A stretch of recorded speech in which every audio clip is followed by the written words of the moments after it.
Nyakora Mugiajwanga kamana kaka ineno asebedo piny mar mondo mi koro wago mbaka kata kamano mbaka makawuono en mar yuago Jenera Francis Ogola jatend jolweny mano wito ngimane odiochieng' manyoro e masira mar kalapapla manotimore e county ma West Pokot e kinde mane entiere e yor ticha ne odhi nono chal mar kilese mayudore e county ma West Pokot. Kilese makamago ne okethore kata jo maundu no ketho kinde monja makinde ka kinde magisebedo kagitimo gwengego mag West Pokot. En gino malita ahinya kendo wan kaka jo Kenya wantiere kod kuyo kachiel kod leta e chunywa. To mana kaka asenyisi mana kaka iseneno antiere kai kod welo ariyo Meshak Odede kachiel kod Tom Nduko. Yaore Meshak Odede ichiew nade okinyi makawuono machiegni twak. Yaore Joyce achiew maber erokamano kuom kelowa e twak mondo wachiw kuyo marwa ne family mar General mosenindo kaachiel gi Jalego gi Siaya County gi Luo Nyanza kaeto Kenya ngima and by extension kata e Africa nikech yudo jok mane nigi nyota bila mar Ogola no ok gi ng'eny ahinya kata e Africa ngima. Ogola osebet gi nyota mang'eny nikech tije ei Kenya kata oko including Europe. Erokamano. Machiegni network mar okinyi makawuono. Tom Nduko yaore ichiew nade kendo machiegni? Achiew maber. Kendo kaka od Siaya anyalo wacho ni atimo mos makende ni familia mare Jamadar Ogola manyoni ndapoya to maduong' ahinya en ni wan ing'eni koro jatelo nyoso wuoyo nyoro kendo jatelo makoro wabende ma ipinye luo be nye wuoyo gi familia mare to wan e familia nogono ma nye oketo concerned e gima nye otimre nyoro kendo en lit makende to wakwaye mondo familia obed gi chuny motegno nikech onge ng'ama ong'eyo gima nyalo kawe gimiwe piny ke gima duong' your history you build to samedhe to koro history ne matiyo koro mane manyalo wacho gigo mitimo ne ji e yo makare kon ne maji biro bedo piny to paro ni ng'ane to notiyo ne piny Kenya e yo maber. Nyakora Mugiajwanga mana kaka iseneno mage welo mantiere gode studio okinyi makawuono achiel kachiel kowuok e studio marwa e county ma Nairobi ka. In bende okinyi makawuono adami thuolo mar mondo mi chwalnwa ote magi mag kuyo kachiel kod leta ne familia mar Jenera Francis Ogola mano mosenindo Francis Ogola kaachiel kod jolweny mamoko 9 mago mag KDF mano wito ngimagi odiochieng' manyoro e masira mar ndek kalapapla mano timore odiochieng' manyoro e county ma West Pokot. Chwal ote mari e namba mar 33600 mbui marwa mar Facebook kaka pile ibiro yudowa achiel kachiel Ramogi TV X @Ramogi TV. An bende nyalo tudri koda e Facebook page mara ibiro yuda Joyce Oduor, mbui mara mar X ibiro yuda @JoyceOduor_. Kapok wachako twak marwa ayanga okinyi makawuono dagom mar mondo mi wawinjane mano historia mano mara mosenindo Jenera Francis Ogola mano kutudore kod ngima mare sombe kaachiel kod tije kaka ne ena jatend jolweny e pacho kae. Report makamano nolosno odiochieng' manyoro kod jafwambo marwa mano Ochieng' Emmanuel. Wawinjane monde. General Francis Ogola en wuod kar chung'od bura ma Lego Usonga County ma Siaya e sigande kaka jalweny. Tarik 28 dwe mar Ang'wen higa mar 2023 jatend piny Kenya William Ruto ne ochwale lemo Lieutenant General Francis Omondi Ogola e lemo mar bedo jatend jolweny ma pacho ka. Dignity of the people of Kenya that I will diligently serve. Ogola ne ochamo muma ne lemo no tarik 29 dwe mar Ang'wen e higa no mar 2023. Motelo ne lemo no Ogola ne en jalup jatend jolweny. General Francis Omondi Ogola ne odonje lweny e higa mar 1984. Ne orwake kidieny mar jolweny mag kor lwasi Kenya Air Force e higa mar 1985. E tiegruok mare mar somo Ogola ne ochuone kondo mar somo e kar tiegruok weche mag lweny e boma ma Paris e piny France to kod kar tiegruok mar jolweny e Kenya National Defence College. Bende ne oyudo somo e rang'iny mar diploma e chenro mag lweny gi tudruok gi pinje maoko e mbalariany ma Egerton osimbo mar digri e weche mag siasa kod masters e weche mag tudruok gi pinje maoko e mbalariany ma Nairobi. Ne oidho ngas mochopo rang'iny mar general kendo ne omiye ting' kaka komanda mar jolweny e Kenya Air Force e tarik 15 dwe mar 7 higa mar 2018, lemo manobede kuom higni 3. E tije bende yande osebedo e lemo mamoko kaka jalup komanda mar Kenya Air Force, Base Commander Laikipia Air Base e kind lemo mamoko. Kaka usewinjo kanyo, wanyalo wacho ni mano profile mara mosenindo General Francis Ogola mano wito ngimane odiochieng' manyoro e masira mar kalapapla. Chak kodi Meshak Odede, inyalo paro kata ing'eyo General Francis Ogola kaka ng'ap, in kaka ja-Kenya? Erokamano Joyce, an kaka ja-Kenya achako ng'eyo Ogola ka odonjo airbase ma Laikipia ka en base commander ma Laikipia. E kinde no nitiere tije moko orak moko matindo tindo manatimo gi jolweny iluongo ni the National Military Command Center ma Karen e tok machiegni kata momakore gi kar residence kata official residence mar deputy president ma Kenya. So kana dhi kanyo timo raidena matindo tindo go to odonjo gi military chopper. To aneno ka gik moko lokore dakika achiel to maseche moko aparo ni koso ker mar piny Kenya ema osedonjo kanyo. Korka moko kuom gi nyisa ni mano iluongo ni Francis Ogola. Kanye mana pongo nene mana rome kode. So bang'e koro abedo interested ng'eyo ni ng'ani ng'ama chal nade nikech ing'e ni e piny Luo nyo ok wasebedo koa chien e ndalo opande. Nyo ok wabedo gi joluo man gi nyota e lweny machalo gi mar Ogola nyaka nochopo e kinde Oguna Cyrus ma e weche ma Kismayo kaeto koka wachak wabedo gi Ogola.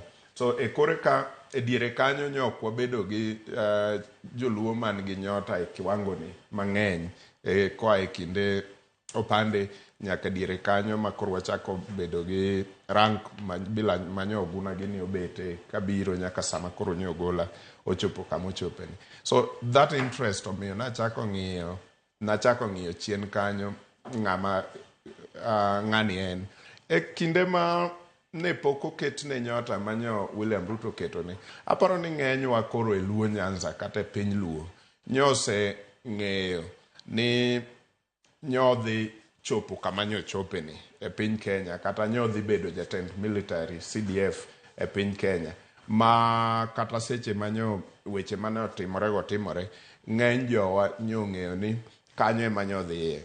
But Joyce, adieri mantie kata gima lich ma ananene chunya ni Ogola te jaluo ma kiwacho chuny jaluo mane nie sirikal en Ogola. Ineno jok ma watwak go ka pile pile mago koko ni gine sirikal. Jogo onge sirikal. Ogola e jaluo ma koro nyo nie sirikal hie kidwa wach jaluo ma nyo nie sirikal hie en Francis Ogola General. Ma e ng'ama nyo nie gi lemo ma okapani nitie odiochieng' kata achiel makalo ma 24 hours lokre moko wuoyo gi William Ruto kata ok ginenore gi William Ruto. Mano iluongo ni jaluo manie sirikal. Moko kuom waseche moko watwak ka wagaga uwiwa go mbaka kaka wane sirikal, lakini kidwaro jaluo ma koro nyo nie sirikal, chuny sirikal hie en General.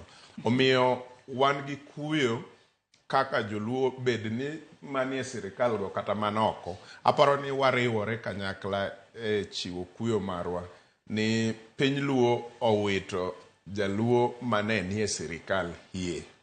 Erokamano. Tom Duku, in korka kori wacho ni iwuok e kaunti ma Siaya te kinde mane ichwalo kata ote mag kuyo kaachiel kod leti, wacho ni in achiel kuom wede kata jogo ma ponono ong'eyo Francis Ogola mosenindo jatenda jolweny e pacho kae. In korka kori inyalo wacho ni ipare e yo machalo nade kata ing'eye kaka ng'a? Ing'e ni Ogola nie makoro nye golo picture ma joluo mancha nie lweny. Nikech kirango chakre ndalo manoyudo independence. Jolweny mane kata jatend piny noluoro kata nohero. Mokwongo Kenyatta ne en department manyogolo gola. To kanyo kirango yawuot menchen gatie. Mane kama ni nyalo ndikie ng'ato ma eidho chopo e klas 14 oro ja university. To noduogo kethre mana bang' 82 ka koro nene nitie kuma notimore. Ema ne secular choduogo wuok bukoro ne duogo omage power mane gino. To mana kako wadwa ni owacho gima wiye wilgo no ng'ama nogolo ka okare be ne nodluo. Iwinjo i Kenya Air Force. Ngeche ni piny en piny ma kom mithuolo maber ma owachi ni kori tig gimisomo. To ngeche ni kada joluo nyalo konyo piny. Omiyo an gima nyalo kwacho en ni gima nyotimore ni arangi malong'o Kenya to so ywag. To Kenya ko ywag iyo mowinjore wa ywagi. Nikech sama ng'ato kako gola onindo to ji nyaka penjre to onindo nang'o. Ing'e nunu neno gola. To kuneno golo to gola ni expose machan nade. Ng'ano ma wiye rach ma mafundu. Kiwacho ni expose wane jomage to konono nitiere maling'o ming'e. Emo mi awacho jomara mafundu. Nikech ing'e ni ng'ama general gima chanda gini ni ng'ama gato kaka general ogola kadhi kamoro. To nego dhiga complete office. Complete office oting'o jomage monego bed. Complete office oting'o the technical bench. Nyone ube no golo sonwango survey makucha. Terrain makucha nyone ube no sosom. Bonge ni amo bro rengo kanye. Okang'e ni manifest wacho nang'o. Ni nyoro jogi olal ne quarter at what point. Kintie Kenya kae kama yamo koro kinyal yude kada kiwuoyo ng'ato on the other side. To kanyo nyone go timang'o. Nikech ok onyiso ni jo military intelligence onego be no somo piny ni. Maging'eyo nitie area moro makoro ndege is not the best way to land somewhere. Onego be ni ringo by road. I'm sure ninje be ni general odito chung kata kitale to the mtoka. He would have covered this thing would be very safe. Koro gini en a challenge to the country. No nego koro wachak somo piny mondo wang'e to kwa de kamoro survey mwakao kanyo en mane. To narrow down kaka Rift Valley makoro problem wokie pele. Nikech nitie gimiluongo ni ing'e ni sama ndege ringo kaka Rift Valley en piny ma kuonde moko ni piny, kuonde moko ni malo. Tiwachonwa ni sama idhi piny ahinya bende yamo lal minyalo kata tho. Sama idhi malo ahinya bende there is a problem. Koro magi gik ma jowo onego som, even though mato otimore. To mondo wa avoid gik manyalo miyo chiemoro ok newa kaka joma intelligence margi malo. Koro wa avoid gik belago. I'm very sure ni jatelo nyedhi to chung kata kitale to ring by road. Security wise be nyedo bedo safe nikech ang'eni nyeda koringo less than 15 army vehicles. Majolwenya armed properly. Nyepo do cover tijini do duogo. But osotimore nikech okene kakoro gino bro penyi to ndege wagi wa service gi karango. Nikech okene katana kanyo won piny wuoyo to kawinje in inspection report. To samanye wen piny wuoyo cha it was a long time anyone ubenu asono inspection report. Nitie a vision in inspectors manyone ubenadhi. To wari ito nikech wabro winjo gima joma noloso ndege wacho. Nikech ke gima bila ni otimore to joma noloso ndege bende are in question. Can they prepare ndege for those kind of eventualities? To bende nyo the technical person. Bende nyora ango nikech okine kama ndo ndege bende obedi en nyaka bende nitie leakage or something of the sort. Kind for name gima mechanical. To bende mayo so bedo build those kind of things. Koro an gima nyalo kwayo en mana ne the picture manyalo kwayo piny mondo rang. Wuodwa to koro Nyasaye osokao. To kendo kawe nikech mano bende the journey mare. Once a soldier, you remain a soldier. and otho ka en tich. Ok otho notho as a coward. Otho ka en tich. Entiere line of duty. Anno ka wach moro bende ilo Meshak Odede kinde mane uloso. Joyce, nitie penjo moko ma nyaka wayud duoko gi kaka piny luo. And ma ok nyis ni we are ethnic kata wan gi negative ethnicity. Ma nyiso ni we are looking for accountability kaka piny Kenya. Nikech kiny ng'ama chielo gima kamano timre negi. Penjo mwapenjo kata picha mwaneno Joyce ma onego bed ni sirikal matiyo sani oikre gi duoko machalo kama mapiyo. A general mar military ok tho athoya across the world, ok tho athoya e tho abila mane ogolo thogoni. Gimomiyo wacho kamano. Ei kasani 40 kata un mubedo ka useneno general, military general adi kandege onego, just like that. Number 1, gima Tom Nduku okelo. Number 1, e samwa bete kani, jatend piny Kenya William Ruto, ka achiel gi teko te mag loch mar Kenya, okonyiso ja Kenya nang'o manotimore exactly. Gimwang'eyo en mana gimoro achiel ni ndege nonego jolweny kama nyoting'o General Ogola. To gima onyiswa kaka jo Kenya nyaka sani, to wadwaro ni mondo wang'e ni problem ne ni ndege koso problem ne en weather oko, ne en internal koso external, nikech magi gik monego wang'e. To kopo ni ne en weather, to penjo maduong' en niya, kapok ne giwuok, nikech achako wacho ni a general ok wuoga ka nitiere jomirito e Kenya ka gin ji ariyo malong'o, en William Ruto to gi CDF. Ji ariyo go irito moingo ng'ata e Kenya ka. That is the truth. Kendo irito gi e piny mora moingo ng'ata. So mane momiyo wacho ni a military general ok en ng'at manyalo wuoka gi gari ma ok ong'e ni gari ni condition ne chal nade. Be ok en ng'at manyalo ringa gi ndege. Kadine military general Joyce nyalo tho athoya ovyo e piny ngima. Dikoro gi ng'eny mosetho. To e Kenya ka onge mosetho kaka nogolo thoni. Omiyo nyaka wabed gi penjo matekre gi ng'eny mondo wayud duoko. As a country, a general military ok wuoga gi gari mora.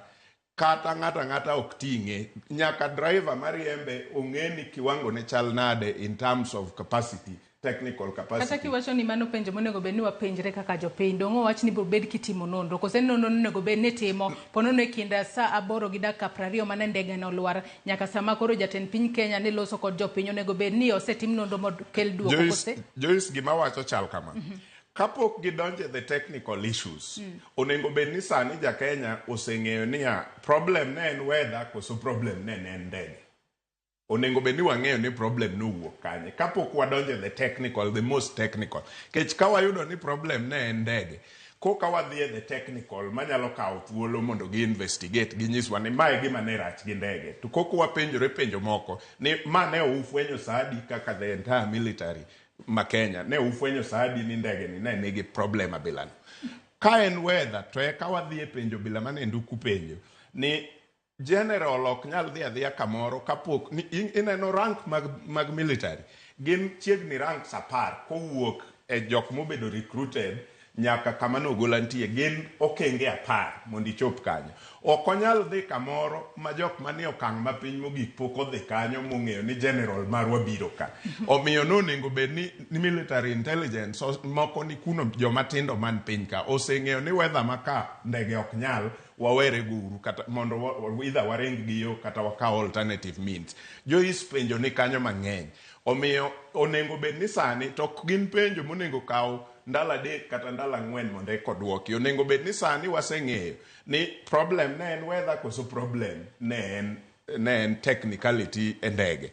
Ka waseng'e mago koka tero wa line mag penjo mamoko. Koro wanyalo penjo ni kane en weather military intelligence no wachang'o e seche mane pok ogol general kadhi kuno.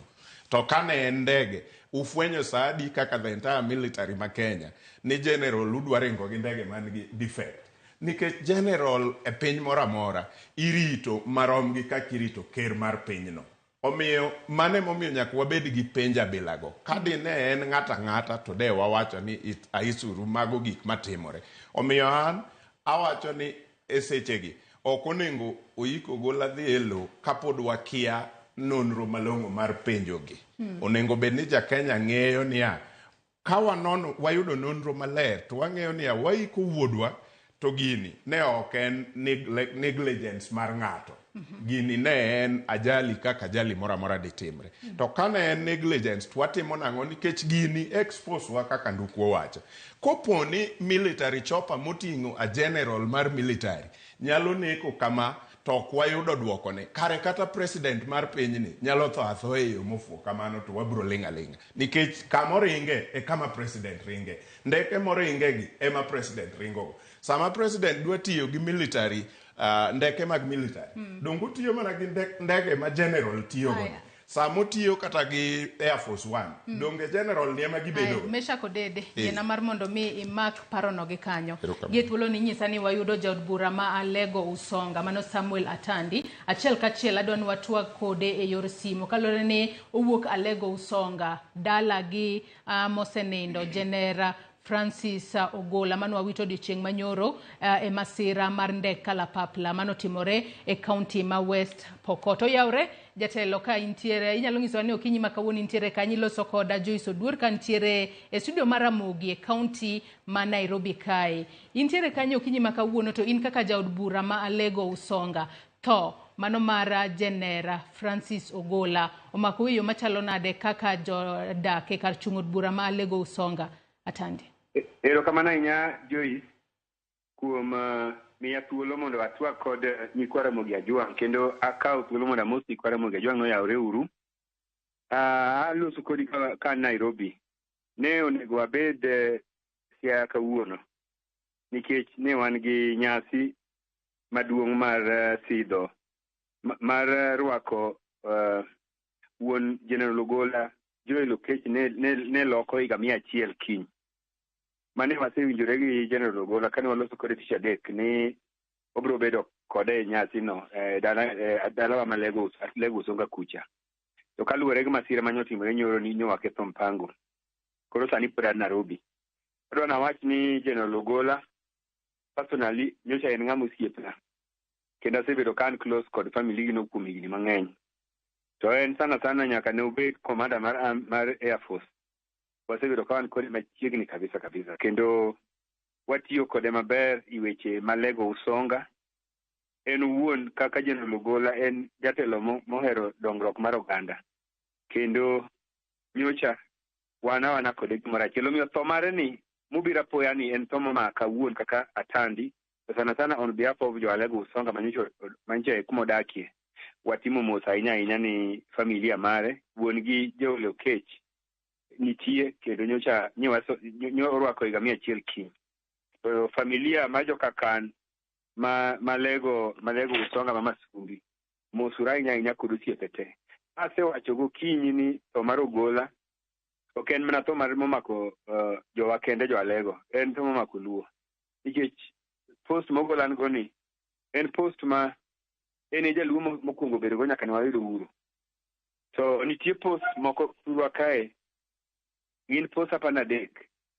President mar Kenya, jatelo mar Army mar Defense, Minister mar Pesa, Attorney General, PS mar Pesa. Magi post ma pod jaluo pok obedo go. Miyo nyowa mora ahinya ka nyo Ogola oyudo ma. To koro okawe mapiyo. Omiyo en rambi mapek mawacho ni josiepe nite gi jo Kenya. To adwana wach Joyce ka niya wapenjo mang'eny kendo penjo matek e tho mar bwana ni. Jatend Army, jatend Defense en rank mare ni malo. Ane Ogola en jatend Air Force. Natudra kode mang'eny. Onge operation mane jatend Kibochi dhiye monge. Kata ndalo mane wani handshake igero shipyard Kisumo kacho.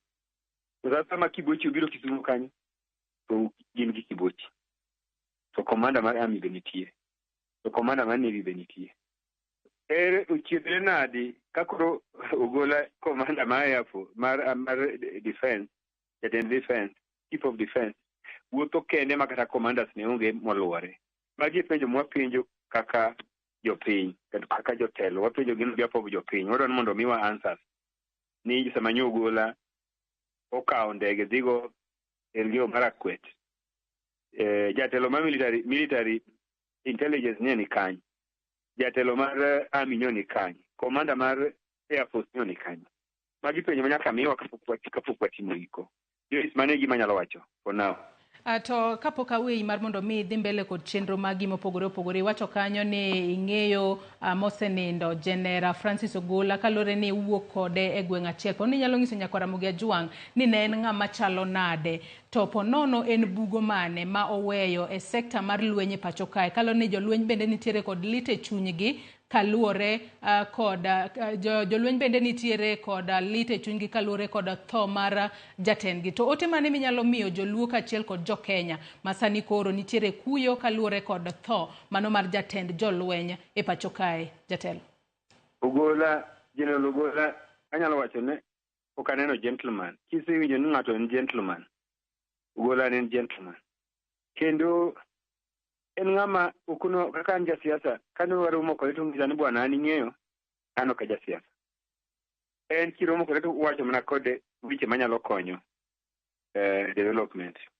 En ng'ama muol kendo en ng'ama ok ohero kuonde mibudhe, ne en jakristo, kuonde mibudhe kata michame gik piny gi ok ohero, osiepe ok ong'eny ga ahinya, nikech en ng'ama ohero private life. Omiyo en ng'ama kata kiromo go tiromo mana kode i hotel kama otugo mbaka kata ka en 2 hours uchiemo to uwere. So en okwera ga pile ni bwana an ing'eno ka jasiasa, chik mar army koyie mar kuma tiyo koyie na mondo adonj weche siasa. So en ng'ama muol ma ok kosana gi ng'ato. To en ng'ama ne wacho adiera, en ng'ama kowacho ni odhi timoni gima otimoni ok onyal wacho ni miriambo. Omiyo mane omiyo ahero wechene kaka ne wabet kode. To kech na wacho ni en jaluo mokwongo moyudo nafasni. Omiyo ang'eyo ni joluo teko ma gintie, chunygi ogore. Nya yudo sim kowuok Mbita, anwang'o sim kowuok Suba, anwang'o sim kowuok Karachuonyo, anwang'o sim kowuok osiepena man Ndhiwa. Aseyudo sim kowuok kuonde te. Ka ji gona mos ni bwana ilalo wuoyi malich ahinya. Omiyo ang'eyo ni tho mar Ogola ni en gima omako jaluo te. Omiyo adwa nang'is joluo ni gima kik watim, wa fight mondo wayud justice ito mar Ogola. Kich Ogola ok en ng'ama tin.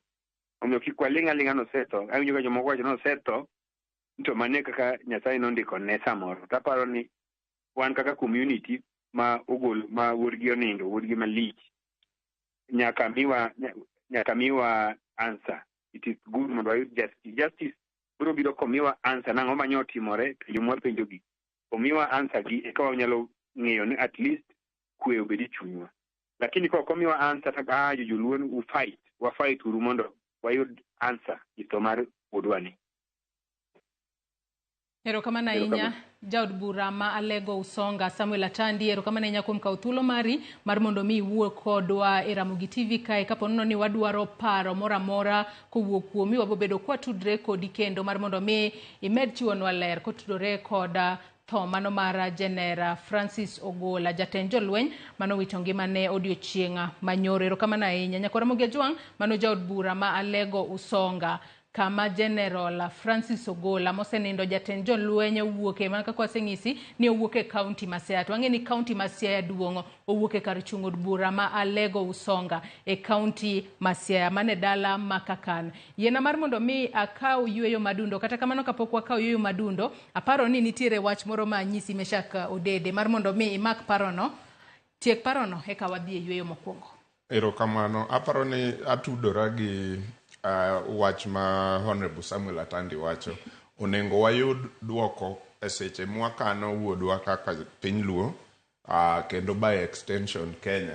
Onengo bed ni waseyudo duoko maler kuom penjo moko manie chuny dhano.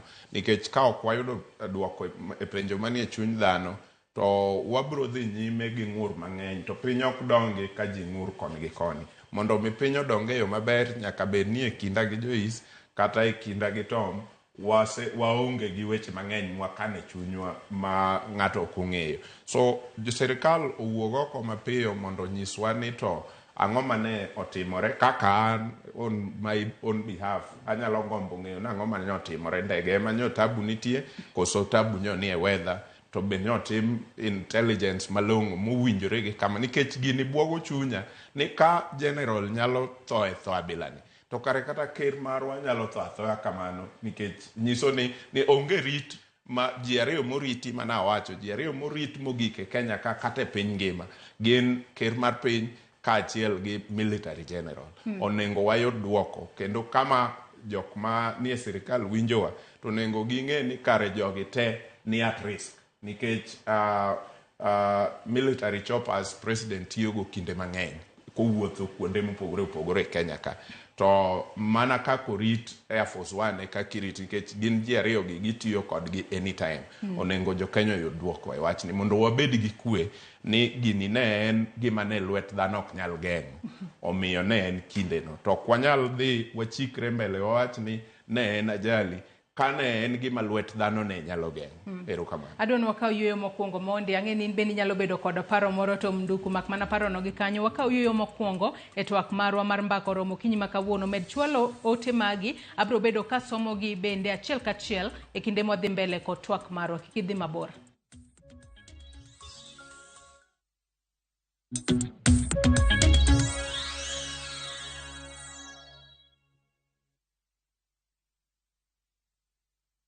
May you be blessed in your coming in and your going out. May your name be mentioned in a room filled with opportunities. May you have a Midas touch, and everything you touch, may it turn into gold. Blessings. Dial *811 402 hash to get blessed.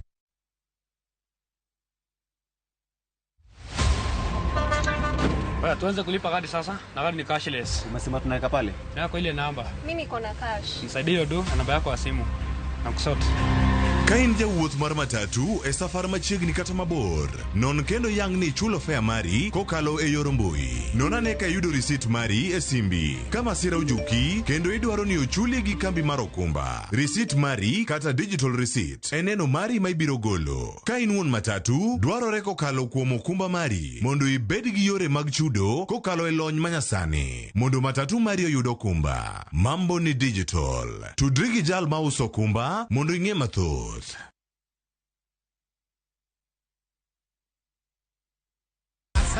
Win big in seconds. Shabiki nikajaribu mara ya kwanza nikaweka shilingi 100, kaliwa hiyo 100, nikasema nikakufa moyo. Hii mara ya 4 nikaweka shilingi 100, kaona napanda yapanda ikafika 500,000.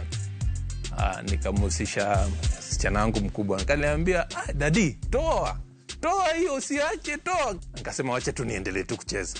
Ndio ikafika 1.4. Nimefurahi, yani hata nimeona ni Mungu tu.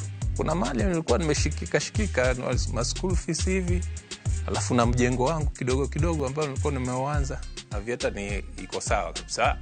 Kochonjo. Avieta ya Shabiki.com inakupa the biggest multiplier in Kenya. Shinda up to 50,000 times your stake. Yani ukiweka stake ya 100 bob, ndege ipeperuke, unashinda 5 million within seconds. Not for persons under the age of 18. Shabiki.com is authorized and regulated by BCLB license number 359.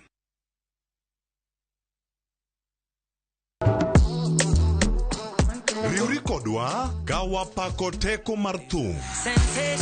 Mar jiwo, ting'o kod riwo ji. Pado manyien en kama ichope mondo ing'e thumbe manyien pachoka. Mamiyo ji thuolo mar winjo duol kod weche mopogore.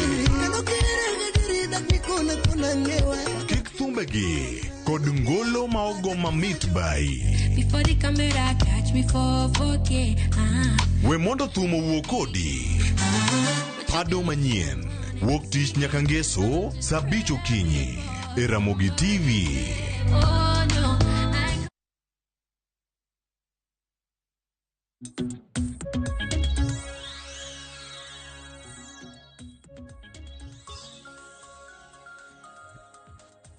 Machiegni kendo nyakwara Mogi Ajwang' wadhi mbele kod twak marwa kotudore kod yuago Genera Francis Ogola, jatend jolweny manowito ngimane odiochieng' manyoro tok higni 40 mar bedo jalweny e pacho kae. Osebedo e ong'ala manyime neno ni arita kwe obedo kare e pacho kae, to bedo malit ahinya ka odiochieng' manyoro nowito ngimane ka entiere e yor tich. Nodhi ng'iyo weche mopogore opogore e kaunti ma West Pokot. Kaponi kitudri kodwa gi sani, antiere kod welo ariyo, Tom Nduku jalony weche mag arita kaachiel kod Meshak Odede janon weche mag siasa. Watwa kotudore kod thoma kamano manotimore odiochieng' manyoro. Bedna nyisi ne chenro ni wabro bedo kwa somo moko kuom ote mag kuyo kaachiel kod leta mawede kaachiel kod osiepe kaachiel kod jotelo mopogore opogore medo oro kata medo ndiko kokalo yoregi mag tudruok ka giyuago Genera Francis Ogola. Adwano chak kod ote mokwongo kanyo, mano mar Lona E. Omondi Ogola, mano nyara Genera Francis Ogola, mano mosenindo ka bende wacho kanyo ni my father, wuonwa, Pasuara of excellence, ngamano ero tije yo makare, wacho ni most emphatic and effective leader and statesman, just went down in a chopper crash in West Pokot. Wacho kanyo ni wuongi no wito ngimane e yo malit ahinya kokale masira mar kalapapla. Ka bende wacho ni kotimo gino mabende notimo e yo makare kuom higni 40 mosebede kaka jalweny e pacho kae, kotemo mar mondo mi oket piny Kenya obed kod arita makare. Wacho ni odiochieng' moro abro bedo kanyiso usigana maber ahinya ewi kaka wuonwa nopuonjowa kotudore kod wechego. Wacho kanyo ni taught us with these actions, nopuonjowa kod timbege mopogore kod weche mane wacho. Kata kamano wacho ni kawuono oringo dala mar mondo mi otere e kar yweyo mare mogik. Wacho kanyo ni send him off to the great beyond. En gino malit ahinya ka koro mano nyara Francis Ogola, mano Lona E. Omondi Ogola koro yuago wuongi, mano jatend jolweny Francis Ogola mano wito ngimane odiochieng' manyoro. Iwinjo kaka nyara Lona manyara mosenindo Francis Ogola oyuago wuongi. Wacho ni wuongi ne jala mabende ne puonjo ji kotudore kod tim mare mopogore kod weche mowacho. Tom Nduku. Ing'eni mane momiyo wacho ing'eni familia ka gimoro timore to familia mong'e ng'ato tineno ka ging'isi ni ng'ano ne ng'ama kite ber. To mane omiyo ka wacho ni ka ing'ena rango position, ing'eno wawe neno Ogola, wawe ni Kenya, wang'e ni Kenya makiny to jogo momiyo warikruti jolweny bende nomientie. Ing'eno jolweny ok warikruti gin gibedie for nothing. Warikruti gan mondo giritwa kuom jogo manyalo monjo waka. To kopo ni ng'ama general maduong' nyalo tho, to tho apoya, to en gi system. Gimiwinjo kiwinjo ka awuoyo en ni ndege cha nigi technician. Makta nyebe na ndege no piyo. To samo mor to technician bedo piny. Winje kako mor bo satisfy. Mano technician monego be ni bede ndege no kinde makono wuok kumora achiel kodhi kuma chielo. Ilebo manyogo loso betie nyaka bed gi technician, nyaka bed gi daktari. Akian parachute nyen kanye. Iwinjo. Koro magi gin gik ma onego bed part of the package. I believe no kuonde manyore ingego duto. Sama ndege cha mor piny, technician nyene kanyo. Koro ka technician nye onge, to mani luongo ni error. Mwanyalo wacho nen elapse mar jolweny. Number 2, ang'isi, ing'eni gini dhi gi historia. And ing'eyo, seche moko berga urku somo jomoso tiyo office. Kata na won piny mar President Moi emane dhi ndara kadi kuondego. One, en gani Adam Glad government nyocho adopt gima nawacho ni gin bwana. Jogi konyal goya watemuru mondo warwak jogi obed jo Kenya. Wager schools, wamigi infrastructure, ging'eni gin ga part of the Kenya. Giwe bedo joma igi owang'. But gima nyalo betie ni kada kogola mosonindo General Nyodhi to yamikani onge ti mabet ga piny buwe ni General koro dhi ka to monitoring system nyen nango ere gima manifest wacho to kanyo kalo bo gik Eldoret kanye manye olalie makoro kinyali winje to kondege nyalo lal mok nyali winje then it is not recommended ndege no dum beyond that part iwinja onego beno kanyo to koro loro big ndara nikech exercise motimo men ngama duong makopo no fall no okomata no fall yo mane ko fall engi buok ma piny buok kendo keto disorganization kata i organization ma jolweny sani ibonu ankasa ni jo mang'eny makuotha iwinja sani story moro nyalo kutawok mane machon ma bende ukinyal ng'eno nego bi koro gima na akwayo ma onego ben piny mangima sotimo kata jolweny spokesperson nitie investigation gimwaluongo ni preliminary report preliminary report gologa kama report bro gikie koro nikech ma is not an exercise ing'enu nene ne wodluo nindo General Makenyo nindo but you are not thinking about ng'ama dwago wakiny ento neno wanang'o temo miwinjo ka ng'isi ni kata ndege no nitie joma nolose manyaka come back here to kagiso establish fault nyalo konyo gi mondo gidhi improve gidhi med garo iye mondo kantiere ng'ikruok ma good conditions good condition nyalo bedo ndalo mane gilose conditions mosobeti kalore climate change and water view koro knyal koro mano gibiro biro somo but gisani to there is need ni General Manyonindo onega piny Kenya for confidence mar piny with piny mangima onego giwachi ni jaduong wayudo guma as a preliminary report aye then kora kwa nyadugo piny wang'eno dibed ni nitie ng'ikruok personnel mwandiko ing'eyo diere manondiko golane ne onge bing'e ng'ano ne onge bu baba ni en ng'ane ne onge bu wadu ne onge kes ma pesa manendo me ng'ata soya to nyalo bedo tani part of our problem omiyo gigitimore gin yo mwandiko ji Kenya kae magi informed position monego create what to the future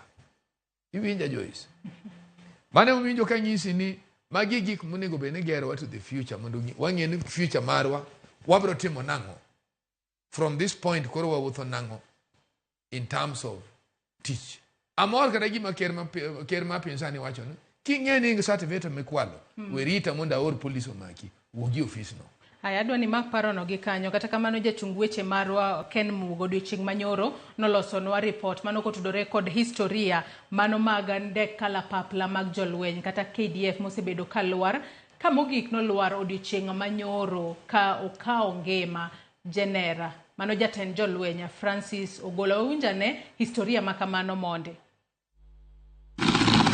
Ithuolo mar dweche 8 kende masira mag lwar mag ndeke ahinya to mag jolweny osebedo katimore kinde ka kinde. Masira matinende mano ma otimore kawuono ma ojuo koda ka jatend jolweny General Francis Ogola kod jolweny mamoko.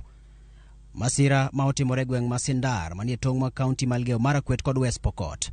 Ndek kalapapla mar jolweny mar Kenya Air Force neri kowuok school primary moro e alwora makono sama nolwar ma omako mach.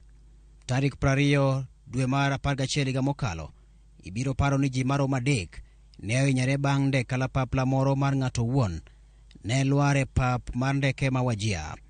Mago gin ji mane riko penji ne jopuonjre gwenge mag Arbajahan. Ndegeno ne olwar mana dakika 1 bang' chako fuyo. E dwe mar 9 nogo tarik 9 joriembo 2 mag ndeke jolweny ne otonye lak tho bang' lwar gi ndege e gweng' ma Kisamis e kaunti ma Kajiado. Ndegeno ne otuomo waya mag stima kane ofuyo kochomo Nairobi. E dwe mar 7 higa mokalo bende ndeke kalapapla machielo ne olwar e pap ma Chemolingot e kaunti ma Baringo. Ndegeno ne riko ting'o apisas moko mane nie msafara mar jatend migawo mar jolweny Aden Duale. Report mar KDF ne oyango ni ndegeno ne otuomo yien kakuome maber, to jogo mane nie iye duto ne ok oyudo hinyruok. Gin masira ma otimore e thuolo mana chuok kende, ka thothgi timore kinde ma jolweny ni e chenro maggi mag tich. Ken Muga, Ramogi TV. Kedede iwinjo kanyo report manolosnwa. Wanyalo wacho ni nyaka sani thuolo mar wanyalo wacho ni dweche 8 nde kalapapla 5 mago mag KDF osebedo kayudo masiche mopogore opogore pachoka.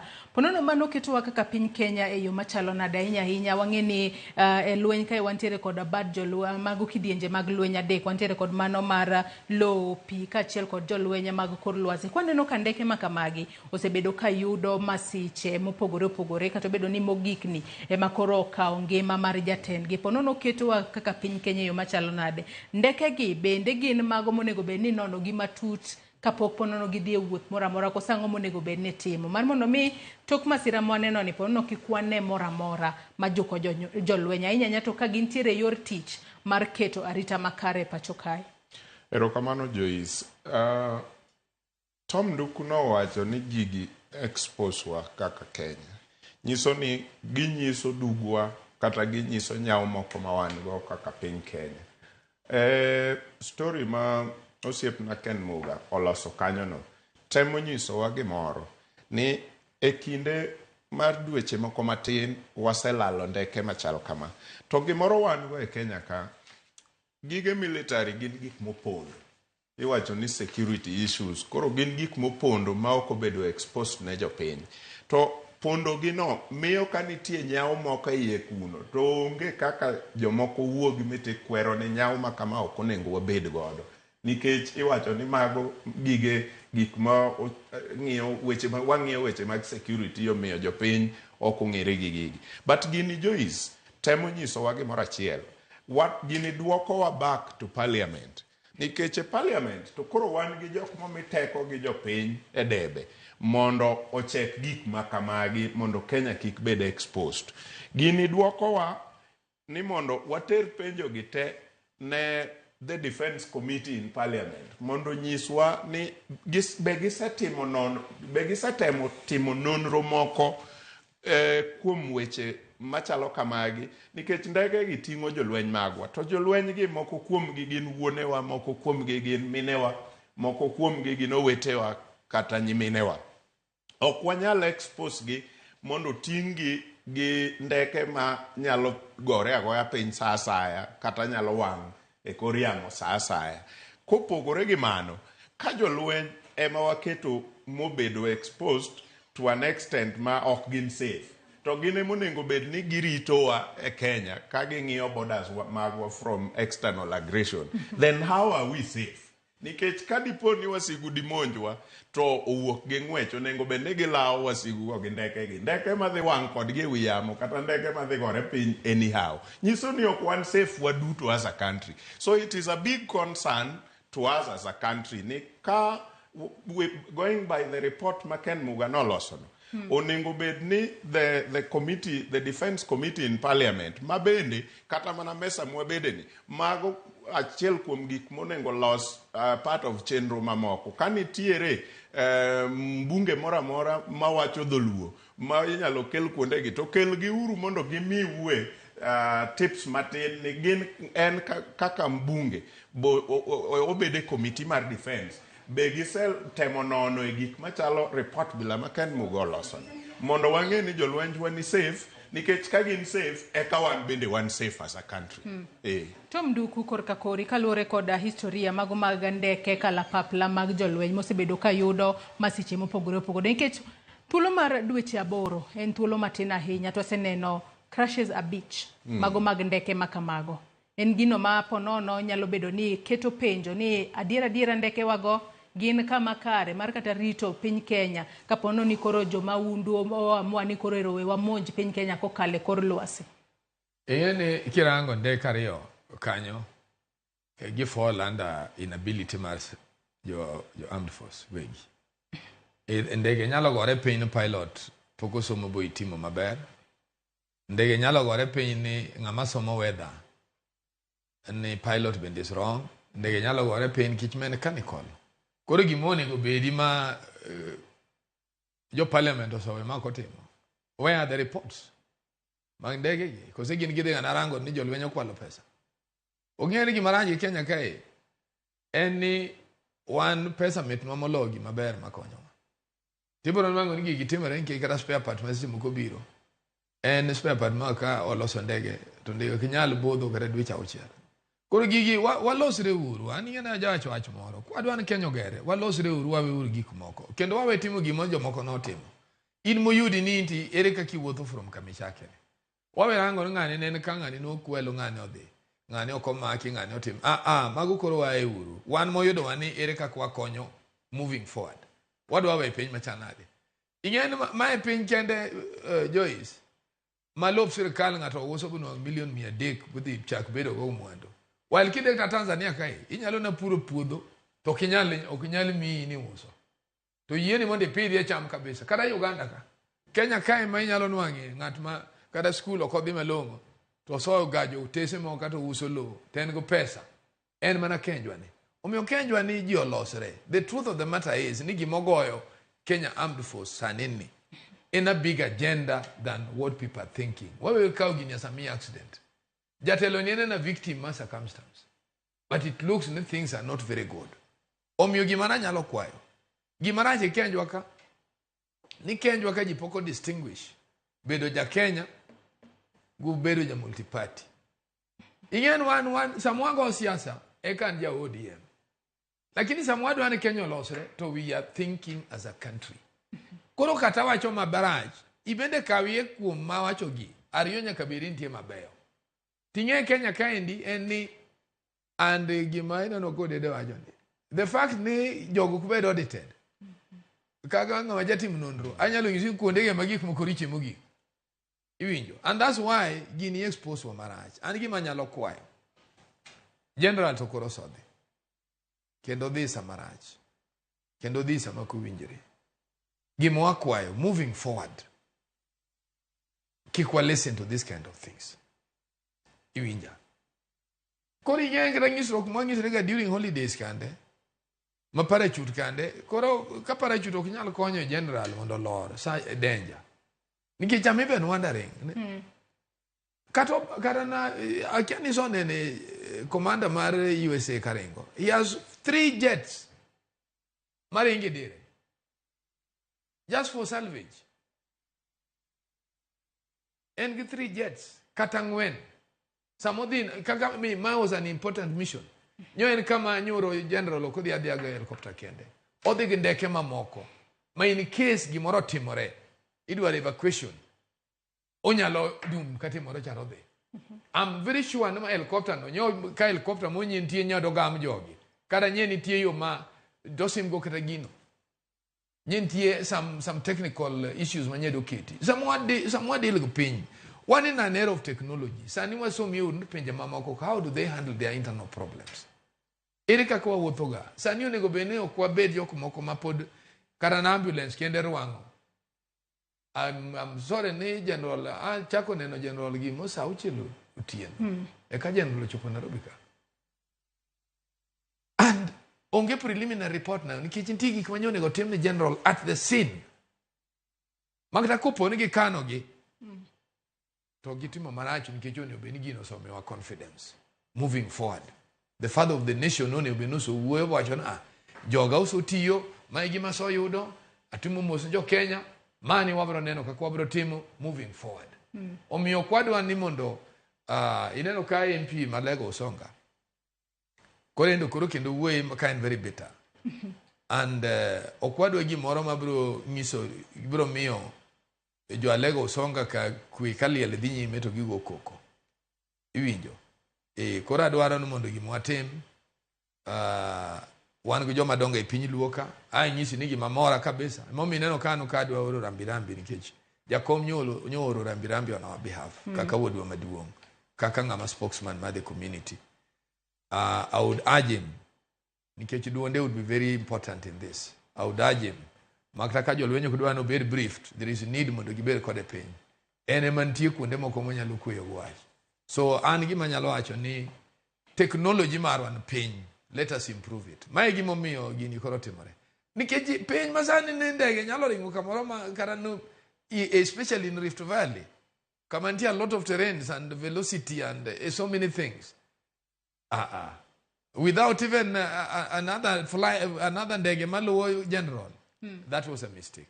Adwa na meda ne somo moko kuom ote ma jotelo no chwalo mano kotudore koda tho mano mara General Francis Ogola mano wito ngimane odiochieng' manyoro. Wasoma ne ote kanyo mano mar jatenda jolwenya e pacho kae mano Adan Duale. Bende wacho kanyo ni ka antiere koda lit ahinya wacho ni wachwalo ote mano kotudore kod tho mano mar Francis Omondi Ogola. Wacho kanyo ni a decorated and distinguished Kenya Air Force officer mabende ne otelo ne piny Kenya kata no setiyo e lweny kuom thuolo mar higni 40 ka bende wacho kanyo ni culminating in his appointments as Chief of Defence Forces kalore ni banga bedo e lweny kuom higni mathoth wang'e ni higa mokalo mano higa mar 2023 dwe mar 4 higa mar 2023 ne ochamo muma mano mar bedo jatend jolweny e pacho kae tok kane ose yere kod jatend piny Kenya William Ruto. Dhi mbele kwacho kanyo ni kaka jatend migao mar lweny e pacho kae wacho ni I had the privilege kata na yudo thuolo mano mar tiyo machiegni kod General Ogola mano e kinde mane en vice chair kata jalup kata nyaka gisani mane en jalup mano mar Chief of Defence Forces. Ka bende wacho kanyo ne en Vice Chief and Defence Forces. Ka bende wacho kanyo ni he was to me a brother first kata ne en owadwa mokwongo kaeto ne en osiepna. Wacho ni kaeto mogik ne en jal mano tiyo godo machiegni. Wacho kanyo ni a general and a member of the Defence Council. Wacho ni his legacy will forever be cherished kata ling'any mare ibro bed ka iparo kinde duto kendo bro bedo e chunywa wan kaka jo Kenya kod historia mar piny Kenya. Wacho kanyo ni pachwa duto kaachiel kod lembwa dhine familia mage kaachiel kod jogo mabende ne owito ngimagi e masira makamano. Wang'e ni masira makamano mar ndek kalapapla nojuko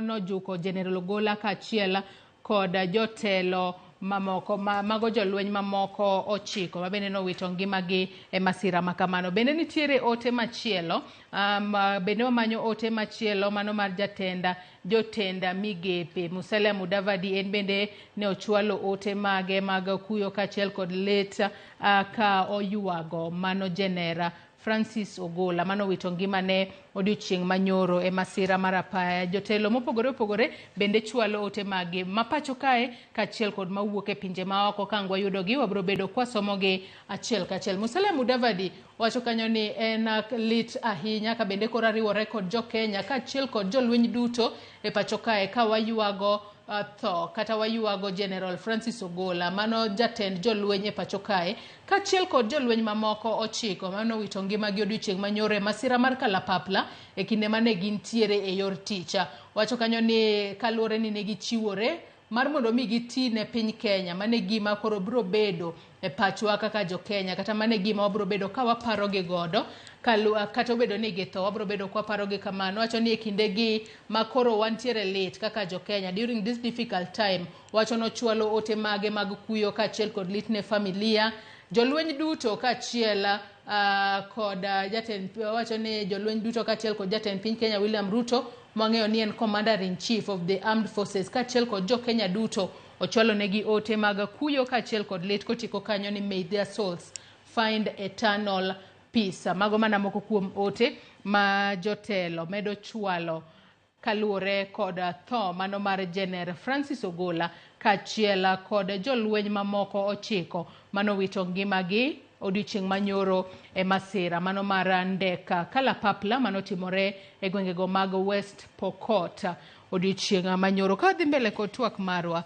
nduku kaachiel kod Meshack Odede wang'eyo ni e kinde ma e kinde mane wang'e ni dwe ni mar 4 e dwe ma Francis Ogola mano General mosenindo onego bed ni chope higa mare achiel mokwongo mano kaka jatend jolweny e pacho kae kata bedo ni osebedo e lweny kuom thuolo mar higni 40 ma ema ne dhi bedo hike mokwongo mar tiyo ne jo Kenya kaka jotend jolweny e pacho kae. Ne nitiere kod leka maduong' ahinya mano mar kaka ne odwaro mar mondo mi olok kata ober sekta mar lwenye pacho kae. Kachako kodi Meshak Odede, nikech kaluwore ni bang' bedo e apisi kuom thuolo mar ndalo 100 mokwongo, to kanosechamo muma nodadhoge kod od fwambo moro to wacho ni en gino modwa weyo kata historia modwa weyo en lokruok manoketo e lwet moketo e sekta mar lwenye pacho kae. Inyalo wacho ni koro bugo mane maponono oweyo e sekta mar lwenye pacho ka. Erokamano Joyce. Wan jolweny to jogo mane e lweny ema nyalo wacho nonro matut mar Kabend Bur ma samoro General Ogola oweyo. But wan gi wang'wa maoko kaka jok manoko mar lweny, wanyalo wacho ni bur maduong' ma dong'nwa en ni ka ok wanyal yudo kendo jolweny e design mar General Ogola, jok ma okawo tijgi serious kendo jok ma professional at all standards kuonde. Awinjo ka Honorable Atandi wacho kanyo ni en ng'ama nyo ginyalo romo godo, to en very straight, osiko ka oketo tije mbele moingo gimoro amora, kata bed mana ni gin gi budho matin to ong'eyo kamogike to wacho ni ana professional kendo an ok aja siasa. Kapo ni wanyalo bedo gi ji abilago e lweny te, to wanyalo winjo maber kaka piny Kenya. To kakoro ng'enygi samoro wawito to wawacho ni wadong' gi bur maduong' ka ok wanyalo yudo profession, nikech ji abilago kobedo kanyo kaka jatelo maduong' mar military ma Kenya, to miyowa confidence ni jok mabedo recruited kata jogo matindo madonjo e lweny biro yudo a father figure manyalo miyo gidongo profession mar gidongo to the best level abilano. To kapo ni father figure ok wayudo e design mar General Ogola gini, to nyiso ni kata maa piny onge jok ma gibiro somo timbe mabeyo kuomgi, kata utmost professionalism ok gibiyudo jok ma gisomo kuomgi. Koro mane bur maduong' maseche moko kwa wito ji abila General Ogola to wadongo e military mar. Tom Duku, in korka kori ponono kalure koda wanyalo wacho ni rieko mane General Ogola nitiere godo koda maino mare manokete tich, nikech nowacho kata ni e kinde mane oseyiere kaka jotenda jolwenye pacho kae nochuno mar mondo mi owe gik moko manohero timo. Kuom ranyisi nowacho noket tenge weche mag tugo kata golf manohero ahinya mar mondo mi oket maino mare neno notiyo ne jo Kenya e yo makare ahinya e lemo manomiye kaka jotenda jolwenya. Bugo mane makoro ponono weyo e pacho kae obeda ne security mar Kenya at large kata ne jolwenya makoro yande otelo negi. Anaparo ni ng'ama koro bro kawo kare monego some, nikech ing'e ni ng'ama wapaka ahinya e wach mar lweny ka en General Tonje, manene okelo lokruok mang'eny kendo loch mani chiegni kode kabisa. Ma ing'e ni kata ka 202 ji ne kong'e no jatendwa mar ariyo ma piny ni President Moi ne nyalo weyo, to iwacho ne ng'ata achiel kuom jogo mano insist ni yiero so yier, ng'ama yombi oyombi, ng'ama loyo loyo. Koro karango gima nwang' kuom Ogola ka nyocha en discipline, nikech call of duty wacho ni nitie positions of rank ma kiso donje, to koro ktate date ni ok onegi cham, nikech ng'ama inyalo luongi even odd hours to seche moko on piny dwa consulti to inako nwang' kate dito romo wi ng'en the next question mi biro penji pe ni ng'ano mawuoyo gano. So I like the way he has managed himself, and I believe ni officers mabro luwe will make a follow up. En mana ni gima nyalo kwayo en ni kaka oganda mar onagi anang'en pod wang' jolweny mang'eny, gima duong' monego gisom en bedo gi mbola kendo bedo gi chuny, nikech an aka nyadwa dhi neno tij Ogola pok nyanene. That's why I can't evaluate him. Anyadwa neno tij Ogola e recruitment, kech rach mar serikal ma Kenya ka en kami recruit ng'ato. An pok anene kendo gima omiyo aling' thi adwa neno kaka ibiro tim recruitment ma Kenya kae. Mana ka chiemo na wuo kaka ng'ama timo nonro, kaka ng'ama probably can now read the mind gima omiyo gigi otimore. anarito recruitment. Kenya ne kako golo timo recruitment ma jolweny. E kanye da wacho na Ogola ni is taking Kenya forward. Iwinja. Kaka ni tonjo wacho no. Okwanyal keto nyiri madongo gi ni tiya ka to gi aka mo giwe kodi. That was a very risky position. Makten won ne nyalo kethane. It was something manobedo borrowed from the colonial times. Tineno ko convince president. Nyigi nyaka sani okane makosa magetimo. Ngichi ngamo tima decision ma read beyond him. That is the man to praise. Omiyo an kendo gima bende nyadwan mondo nyeda nini recruitment. Ngichi ngenjo lwenjo bende. Cases mang'eny mwatimo negi inwa ka recruitment otim to chiegni half ma jolweny ni jela ne gichama soya. Neno ka kuom 300, neno ka kuom 400. Magi gik manya rito neno go has he made a changes. Makonye koro move forward. And these are things mangisi on record. If you go to defense forces and even wango joma de koti gikacha. Tibo nwa ka cases mang'eny magi alo nene ngane ni ochamo pesa ngato shilingi 300 to ko recruit. Koran gigi manyadwa neno bendo golo tieko gi. To how marach ne rothoka poko timogi. Ero nyoti machiel nikech nyocho gimanye duong ma sessional paper manyone obeno kata na sani jalupni onego rang. Samanye gige ruskundegi. What was the report manye wuok kachande? Imane uminano ka dichi gi sana ni samanyo Ogola deka. Survey report makachiche nyuok nango. Ngenan mane gi machanda.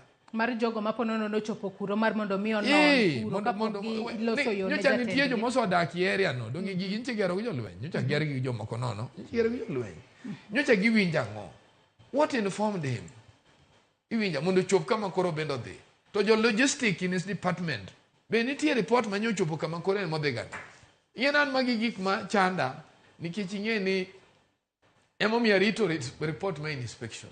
I would really want an urgent preliminary report marine inspection of the incident. Mama ninyo ne obeno so wuok. Wabedo piny ineno kata America ke gimoro timore. The next minute mane Bush wuoyo to wacho ng'amo gowa ka en Osama bin Laden. Adware dead or alive. Omiyo the world confidence. Kila ng'ato koro manyo ng'ano Osama. Thomotho America cha jigolo jiburu kajana mondo ukuo mondo ubune na Osama mwadwa makoni. Iwinjo. That is the confidence I need the nation to have. Igimotimore.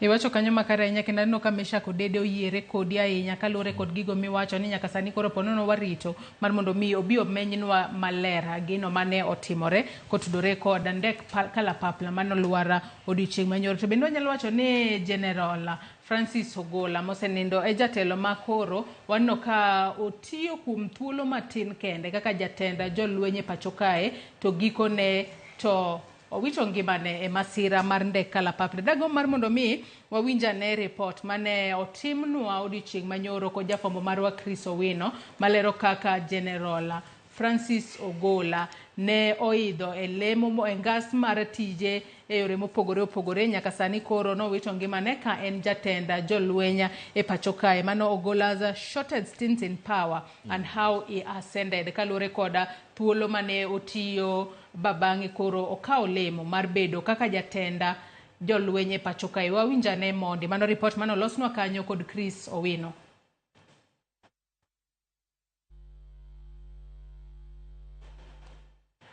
Report mano losnwa odiochieng' manyoro kod jafwambo marwa Chris Owino mano motudore koda kaka mosenindo General Francis Ogola nowito ngimane. Kata kamano inyisa ni report makamano ok wayude e yo makare. Kata kamano kwang'iyo kaka General Ogola ne oidhe lemo mopogore opogore. Ne ochako tije higa mar 1984 kama bang'e ne odhi e ngas mopogore opogore. Ng'isa ni nyaka sani koro waseyudo report makamano mano losnwa kod Chris. We awinjane mondi.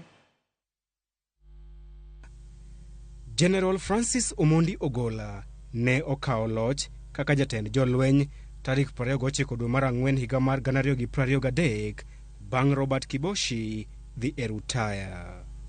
General Ogola mane en jalup jatend jolweny motelo ne idho ngas ne oyudo lemo makamano kaluwore kod chike mag jatend jolweny machon mong'ere kaka Tonje Rules.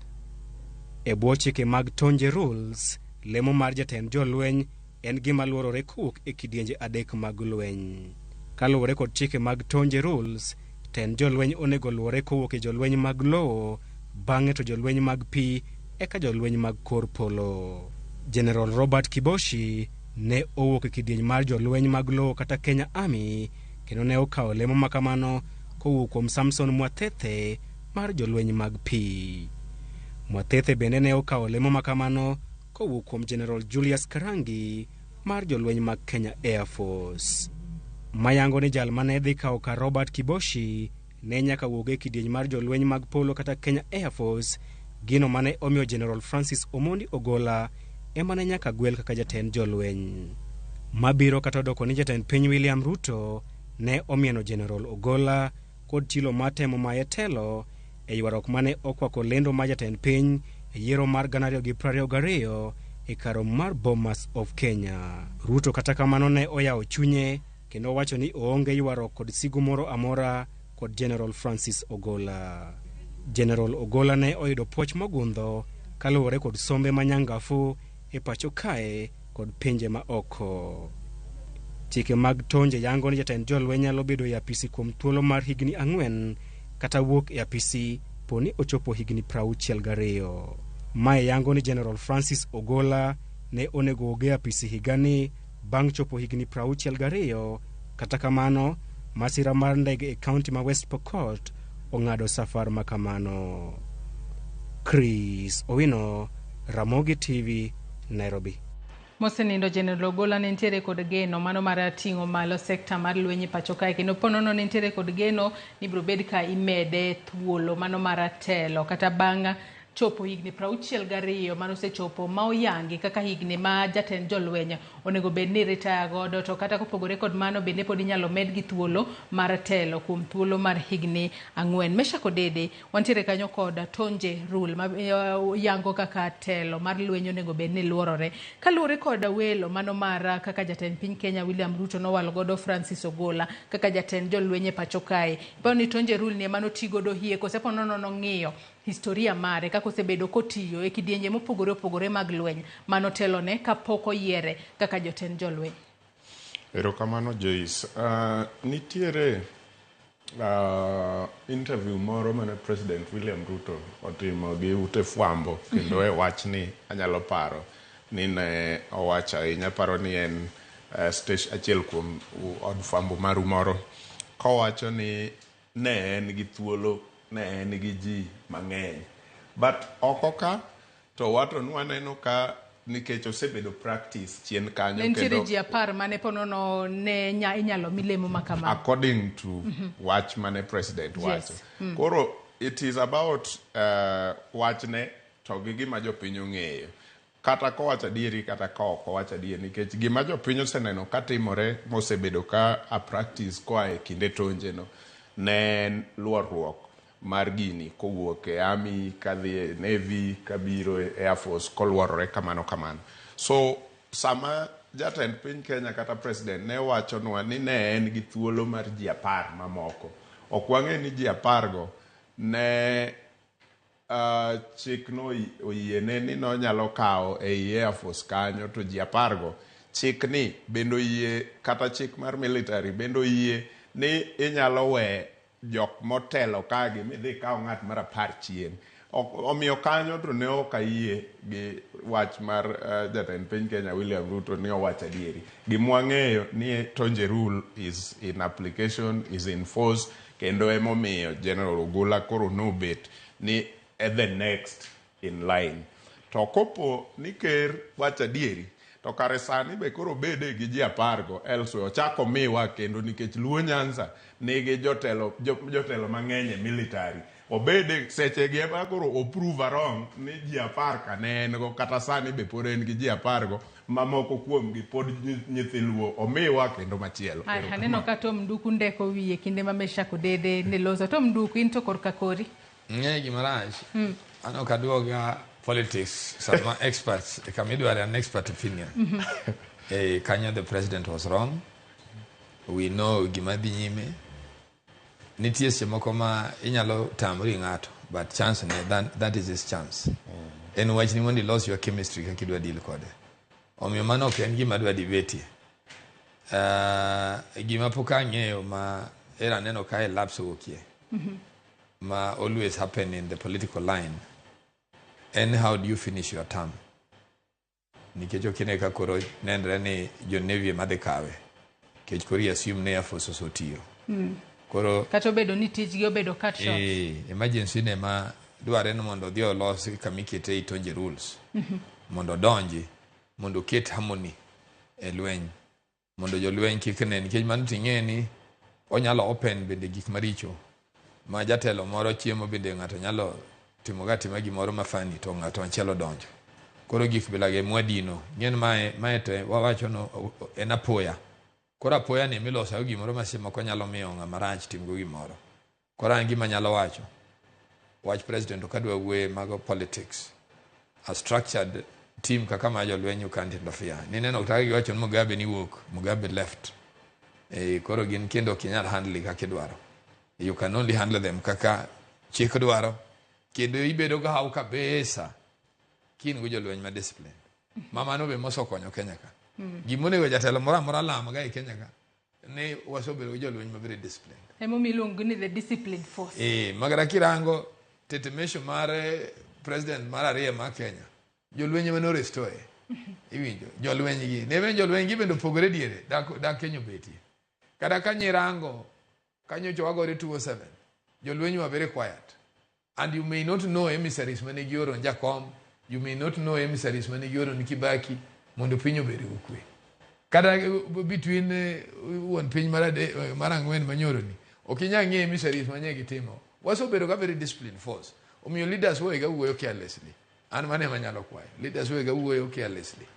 Ingen tie kama ga dibed na on piny. Sanira na on piny no kinya biro ka olo dalo agothwan. Anyalo tamara. Adwa ni mak parono gi kanyo matin wadhi achiel kachiel nyaka kaunti ma Kisumu watudre kod jafwambo marwa e kaunti ma Kisumu Millicent Adhiambo. Yaore Millicent Adhiambo, ichiew nade okinyi ma kawuono nyalo nyisowa ni intiere kanye e boma ma Kisumu kono. Tang'eyo ni romo mano mar UDA ma kalore kod chenro margi ma onego bed ni gitimo gichungo kalore kod tho mano mar Jenera Francis Ogola. Inyalo mana chiwonwa maler matut kotudore kod chenro mag jo UDA magichungo e kaunti ma Kisumu. Millicent. Kamana nya Joyce achiel ka achiel ko ke kaunti ma Kisumu wachio maber kato bedo ni piny to timo rumbi kotengo kod tho mar Jener Francis Ogola. Ka endi gi jotelo mag UDA mabende sani wayudo ni koro kotenore kod wach tho Jener Francis Ogola gichungo chenro gi mabende no winjo beni gi bed gono mag yiero kaka jotelo mondo mi wawinja ne pachgi to ginto kotro gi maendi gidwa wacho ang'o kotengo kod tho ma kamaendi to chenro gi mane gin ko kaka jotelo mag UDA bende koro okang' magikawo gin mage. Achiel ka achiel kateri abochako kod jakom margi mondo mi olenwa mondo wawinja nani to gin to duondgi chalo nade. Machiegni ahinya abrochako kodi kinyo kamera chak na gi nyinge mondo nyiswa ni to kaka jatelo kata jakom mar jotend UDA ma Nyanza nyalo wacho ang'o. Sani waneno ka Kenya mangima okuyo kod tho mar Jener Francis Ogola kata manuketo ni udwa timo. Koro maendi dhi rocho chenro ni koso upange na. Erokamano ahinya ne jowinjo marwa. An iluonga ni Kennedy Buya, an jakom mar Makojolo, Homa Bay County. Ne wan makende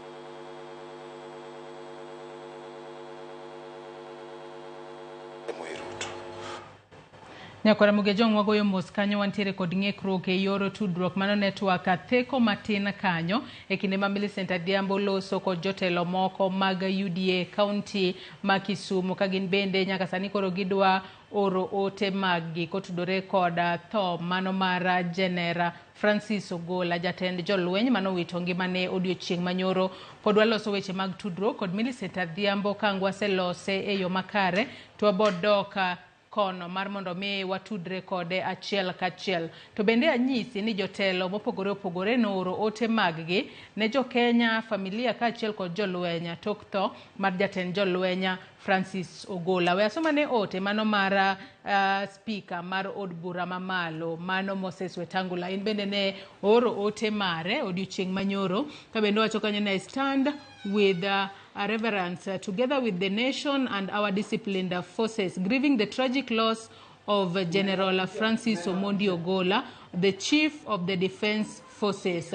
Mwacho kanyo ni matho mare mapoya kokalo mano Kalapapla mano gore piny odiochieng' manyore gwenge mag Elgeyo Marakwet nyaka sani koro owewa kod chuny malit ahinya. Wacho kanyo ni rumbini mar lit kod kuyo, wacho ni ote mage mag kuyo kaachiel kod lit koro oro ne familia mage. Adwa na mak ote no gi kanyo matin, inyisa ni wasetudre kata waseloso weche mag tudruok kod Millicent Adhiambo. We wadoga ne kuro achiel kachiel wawinjane kaka jotend UDA e kaunti ma Kisumu loso kotudore kod tho mar Jener Francis Ogola.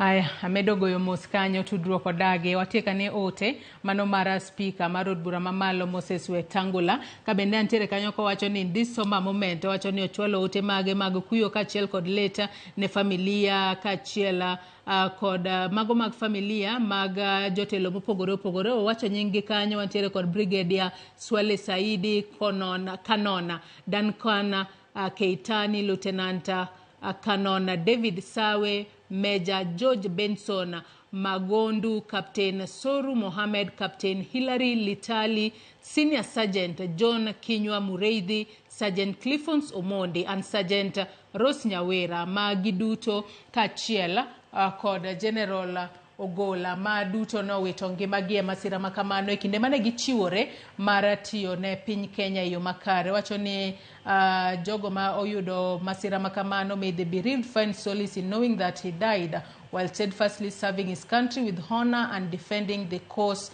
of peace. Matinene ne owito ngimane kotiyo ne piny Kenya e yo makare ka bende oneno ni kwe nitiere e piny Kenya.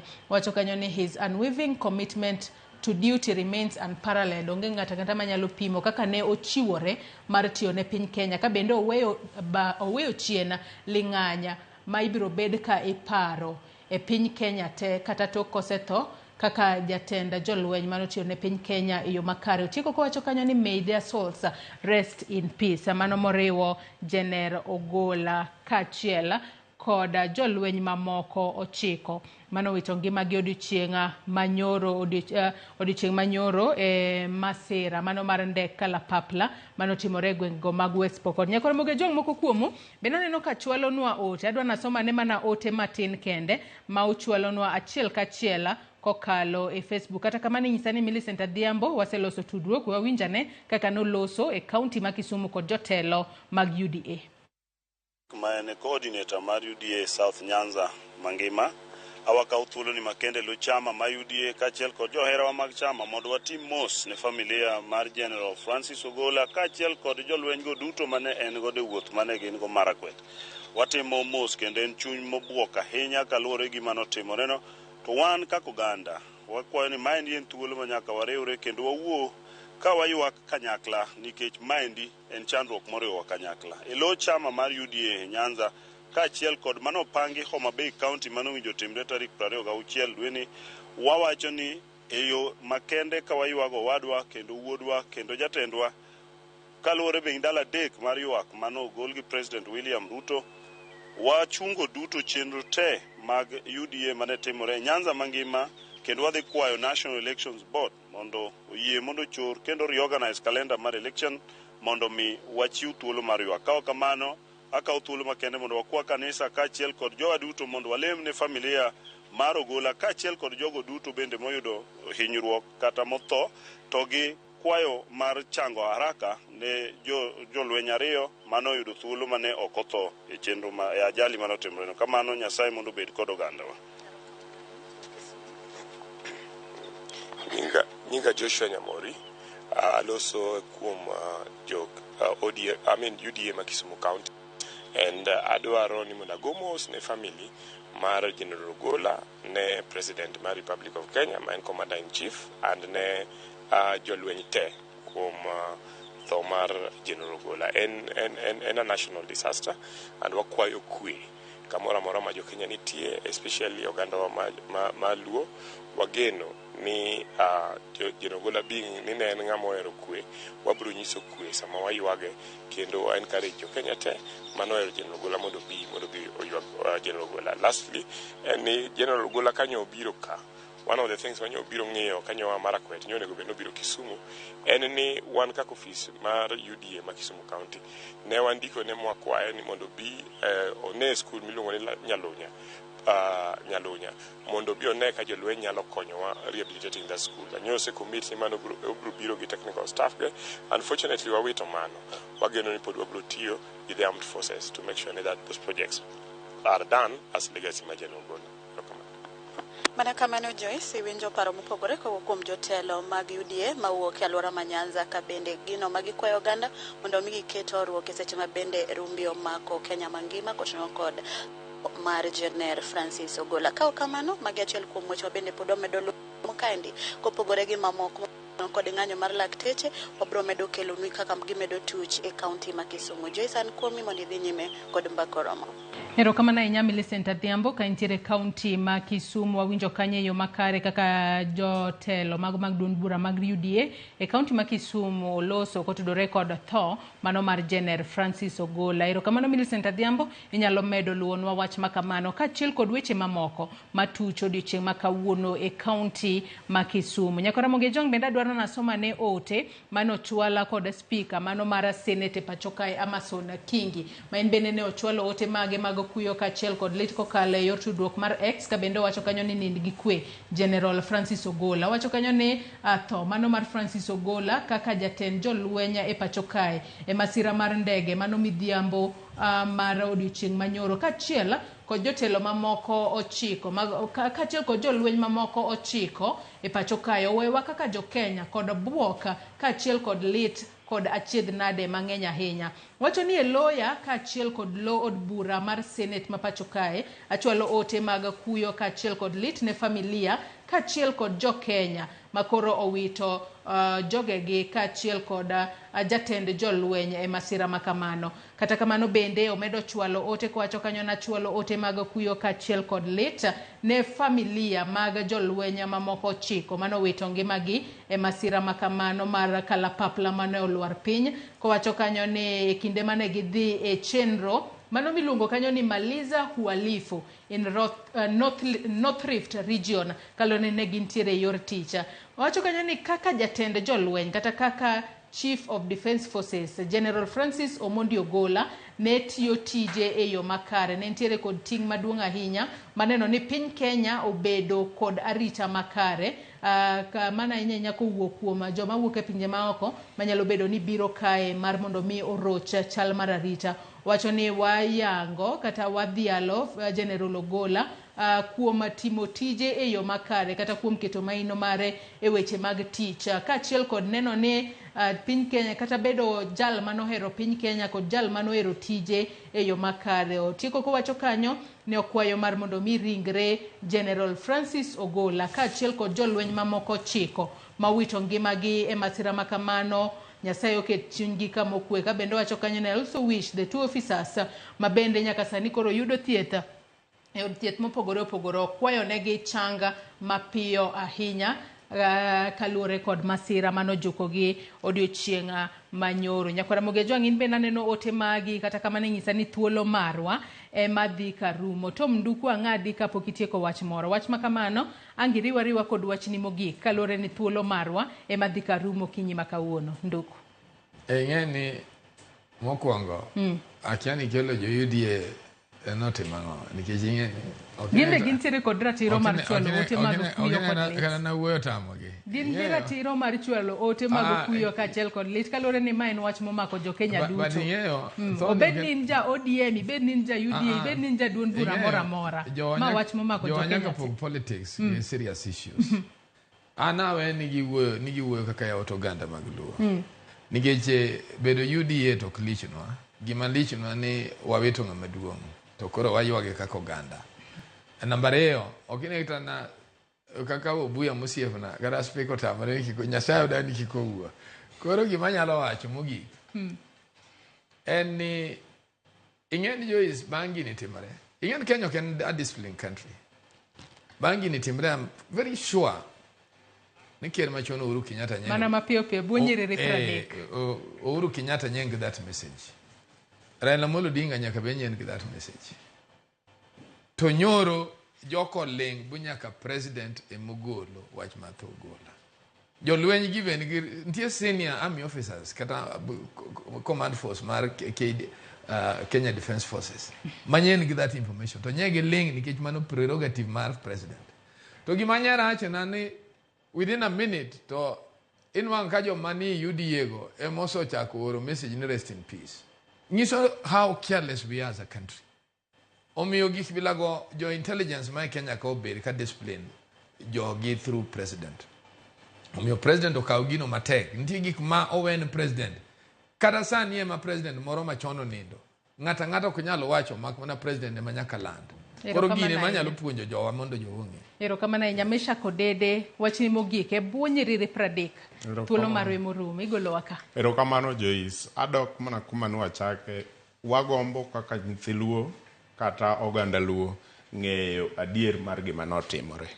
Ne tho mar Ogola wuok e technical issues mag ndege koso e weather to ka ok wanyalo yudo mano to ok wabibedo gi chir kata gi kwe ni sirikandni nyalo rito kata mana jotendwa mamoko modong'. Erokamano ahinya Meshak Odede kaachiel kod Tom Nduku kuom kawo thuolo maru kinyi ma kawuono mar mondo mi ubi wabed kod twaka kotudore kod yuago General Francis Ogola, jatend jolweny manowito ngimane odiochieng' manyoro manokokalo e masira mar ndek kalapapla manotimore e kaunti ma West Pokot odiochieng' manyoro. Nyakwana Mugia Jwang' ote magi bende aneno kanyo mag lit kaachiel kod kuyo ma kata kamano agoyo mos ahinya ni ok asomogi kalore ni thuolo marwa e morumo. Pod wamedo chwalo ote mag kuyo kaachiel kod lit ne familia, wede, osiepe kaachiel kod jolweny gi jo Kenya duto manyaka sani koro owito mano jatend jolwenya General Francis Ogola kaachiel kod jolweny mamoko 9 manowito ngimagi odiochieng' manyoro. Ka bende wakoyo Nyasaye mar mondo mi oket chunygi kamokwe. Nyakora Mugia Jwang' gi kanye wachopo gode giko mar twak marwa kinyi ma kawuono. Ibed kod odiochieng' maber to kendo ibed kod weekend maber. Oriti masani nyinga Joyce Oduor.